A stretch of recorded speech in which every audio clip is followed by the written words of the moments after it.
The decisions taken today during the Cabinet meeting included the approval of the Meghalaya State Investment Promotion and Facilitation Bill 2024, establishing the Investment Meghalaya Authority, the amendments to the Retired Judges' Secretarial Assistance and Domestic Help Rules 2013, the extension of allowances recommended by the Second National Judicial Pay Commission, and the proposal to present various ordinances as bills in the upcoming Assembly session, including amendments to key legislation. Yeah, so we had a cabinet meeting today, and there were 5 agendas that were taken up. The first 2 agendas was simply the ordinances, which had to be converted into bills, which will now be presented in the House.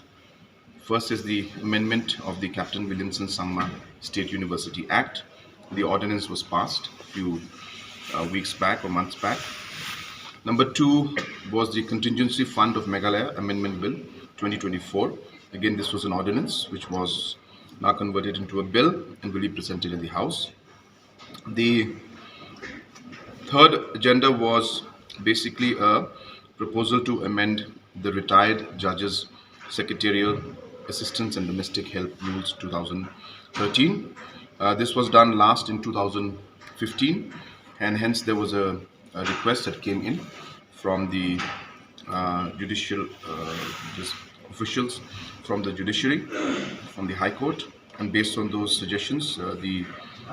amendments were made to these particular rules to enhance the amount that is given as secretarial assistance and domestic help and other financial assistance that's given to retired judges and Chief Justice. The fourth was again a amendment to the allowances recommended by the Second National Judicial Pay Commission as directed by the Honorable Supreme Court. So these are directions given by Supreme Court that certain benefits to judicial magistrates and other judiciary officers in the state, the benefits that are given should be at the level of national level, and this particular direction has been given by Honorable Supreme Court. So as per the directions of Supreme Court, we are going ahead with those amendments. The last decision was to clear the bill for the Meghalaya State Investment Promotion and Facilitation Bill 2024. In a crux, this is basically going to lead to creation of authority, which we're calling the Investment Meghalaya Authority, and this will be authority that will now replace the single window agency that is there in the state.